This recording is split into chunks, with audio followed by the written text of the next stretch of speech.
Remember to click subscribe and notification button for more Appa's video. Cooking Appa. Hi, this is Cooking Appa. Appa will be uploading minimum 4 videos every week on every Tuesday, Thursday, Saturday and Sunday. You're going to see Appa's new video on Cooking Appa's YouTube channel at Malaysian time 7 p.m. at night. Now, for the past 2.5 years, Appa has uploaded over 600 cooking videos, and from there you can get your cooking ideas. You don't have to follow me, just get some ideas from me. Okay, now Appa just came back from Penang, and I tried one of the stores grilled fish, ikan bakar. I wasn't too happy about it, so after I came back home, I decided to make it myself, and it's actually not difficult at all. Okay, now I have a stingray with me, very fresh stingray. It's actually quite big. It's actually easier if you can ask the seller to cut the stingray thinner for you. Yeah, then it's easier for you to pan fry later. So today is actually, I must say, this is a bit too thick, yeah, because this is quite a huge stingray. I forgot to ask them to cut thinner. Okay, but anyhow, I just have to cook a bit longer then. So this is one piece of stingray. I cut it into half, and then I marinated with a little bit of salt and also coated it with a very thin layer of turmeric powder. All right, so we're going to pan fry the fish, and then make our sambal. Okay, so now let's look at what's the sambal that we need. 1 handful of dried chili. So the thing about dried chili, choose if you don't want it to be too spicy, choose the chili which is larger like this, and also try to remove the seed if you like. Yeah, that will reduce the spiciness a lot. And then soak it under water for at least 1 hour or so. If you don't have the 1 hour, you can just boil your hot water and cook your dried chili. Then boil for probably 10-15 minutes. It will be softened. Then after that, what else do we need for the sambal? For this ikan bakar, we will need this about 2 tablespoons of dried shrimp. Quickly rinse under water. About 2 tablespoons of garlic. I already chop it up. I get my helper to chop it up. If not, you can blend it together. This is 2 tablespoons of chopped shallot. This is about 1 full tablespoon of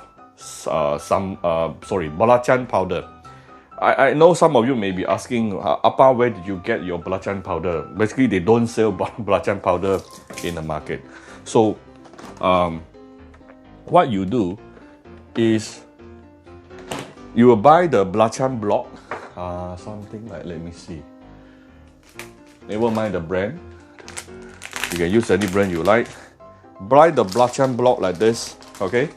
Then break them into smaller pieces, and you dry fry using low-medium heat until it becomes powder form. Then it will become like this. Yeah, become like this, and I keep it inside my fridge, inside the glass bottle. Whenever I want to use it, I will just take it out, and I don't have to dry roast it anymore. Very helpful. Okay, so of course you will need some banana leaves. Now, do not underestimate these banana leaves. You always see the hawkers serving the ikan bakar using banana leaf. It is not just for the sake of serving. As a matter of fact, banana leaves will give your grilled fish another level of the aromatic smell. Okay, don't look down on this. Very important. You're going to pan fry your fish together with the banana leaves later. I have my hand blender with me. Many people always like to ask Appa, what hand blender am I using? I will put the information inside the description box. You can just look at it. Yeah, it's from Tefal. Okay, put in the dried soaked dried chili. Put in the the dried shrimp. Of course, if you did not chop your garlic and shallot, you can put it in also, but since I already cut it, so I'm not putting in. Then we have the sambal. Sorry, this is not sambal, this is a belacan powder.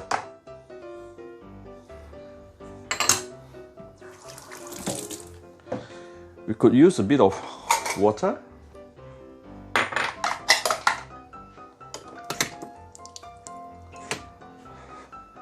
Just to ease the blending process.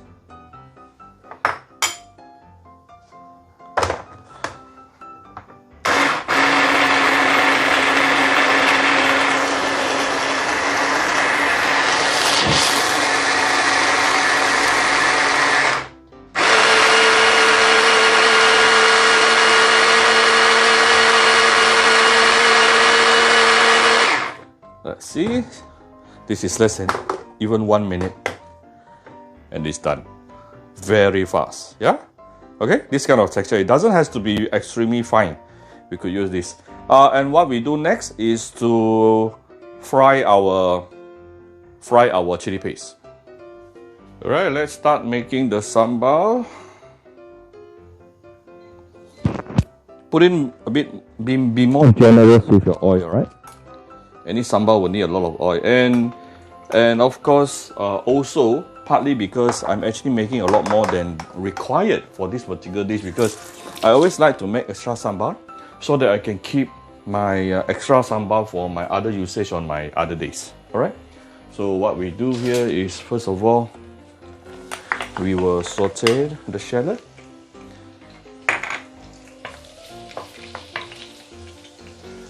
On my hood.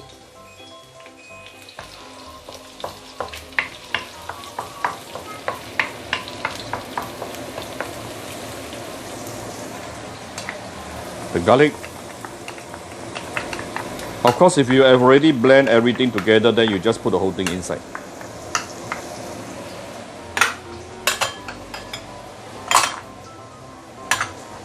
I like to clean my kitchen while I'm cooking, so it will save time for everyone.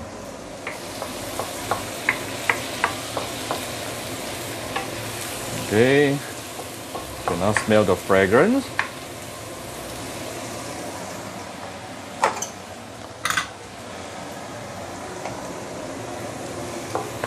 Okay, before you put in your sambal, you may want to tone down the fire, because the chili paste can get burned rather easily.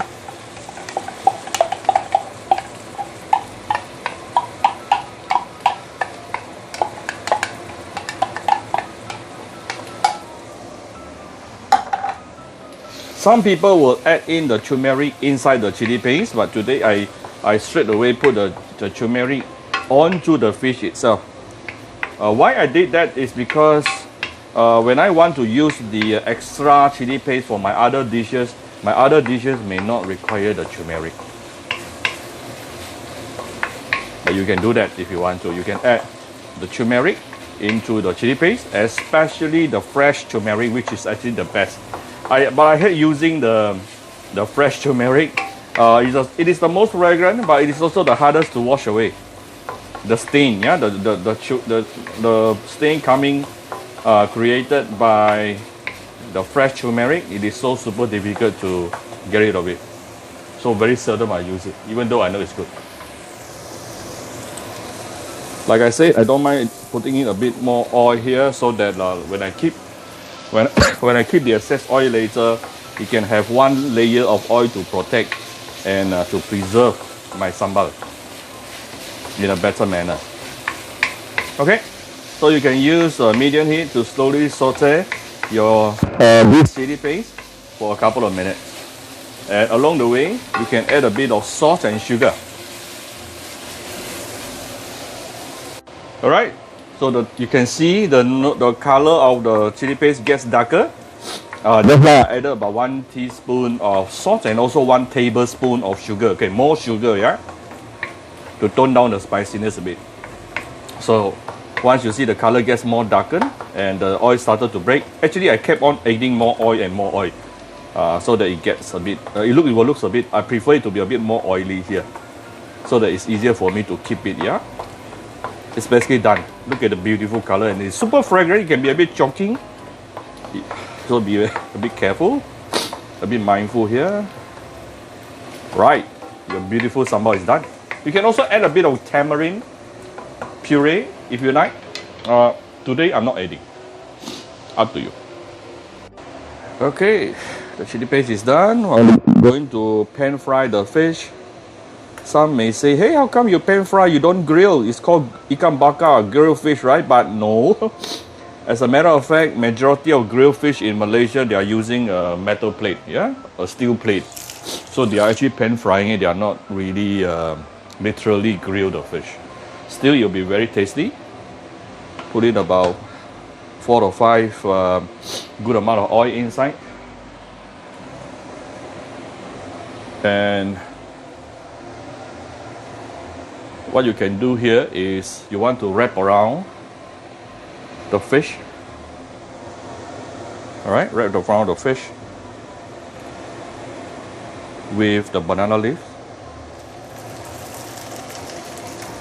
Later, halfway, we are going to change the banana leaf because the banana leaf will definitely get burnt faster.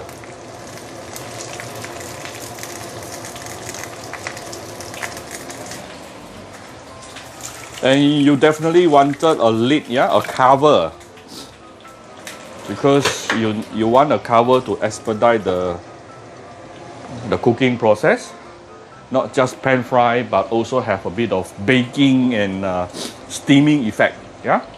So don't use too high heat, use probably medium heated, and it will probably takes you about 10 to 15 minutes to cook the fish. What I'm going to do now is towards later, when the fish is almost done, then only I will be adding in the sambal.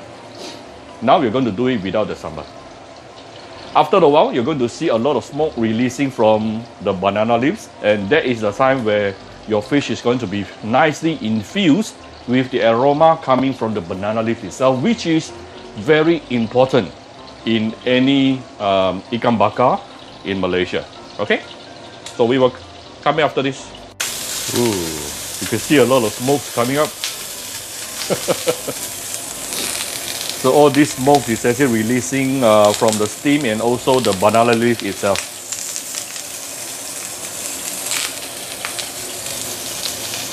Okay.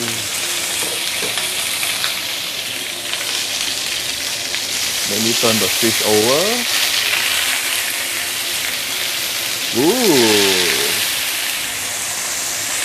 Ooh, look at how beautiful it is. Nicely charred. There's one reason why I choose to use a non-stick pan rather than my normal stainless steel wok, is because by using a non-stick pan, it will not get burned easily. At least it's not as easy as my non-stick. Okay, so this is why I changed the wok.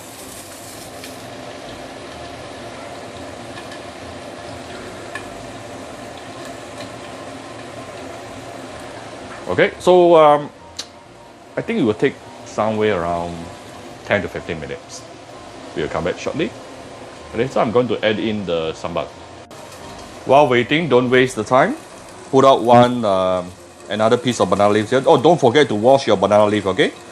And then the brighter, the shinier part should be facing your feet, your meat, your fish.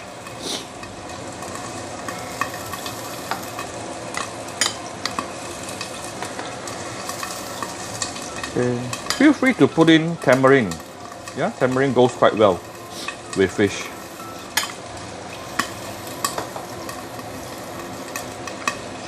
So this is two sides. So later I'm going to take out the fish and change the new banana leaves and put in the fish on here. So this is after about 10 minutes. I can really smell the nice fragrance coming out from the banana leaves. And not forgetting the turmeric. Okay, let me take it out. Oops. Hot. Right, now I can take out this piece of meat here, fish here. I'm using stingray, by the way. I hope you know what is stingray.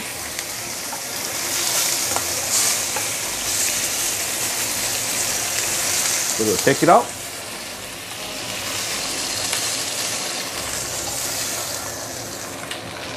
Remove the first banana leaves, and I'm going to slowly move over this piece of fish over to the new one.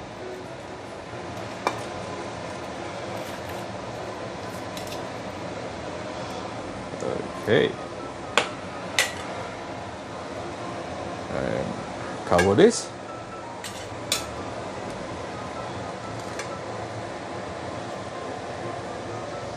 Let it continue cooking. We're going to do the same for the second piece as well. Wow. This is even more fragrant, but even more choking also. Because of the chili. Remove the lid.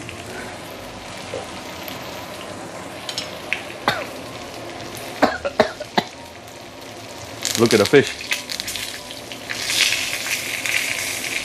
Look at how beautiful is my Ikan bakar here. Basically done. I'm thinking if I want to serve using this or serve it on the plate, I'll decide later then. But basically it is done. Just let me double check if the fish is fully cooked. If it can cook through very easily, then yeah, it's fully cooked.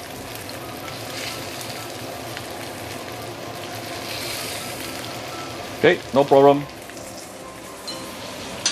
Done. For the burnt part, you can just scrape it out using scrape it away using a spoon, no problem. Okay, it's basically done. So if you like my video, do share my video on your Facebook to your friends. Come to a Cooking Appa Facebook fan page to click like and follow button. Follow Appa on Instagram and subscribe to Cooking Appa YouTube channel. Appa is here to give you cooking ideas, and all the video you see is my family dinner. If you don't want to follow my way, no problem. Use your own way. There's no rules in Appa's kitchen. Bye bye.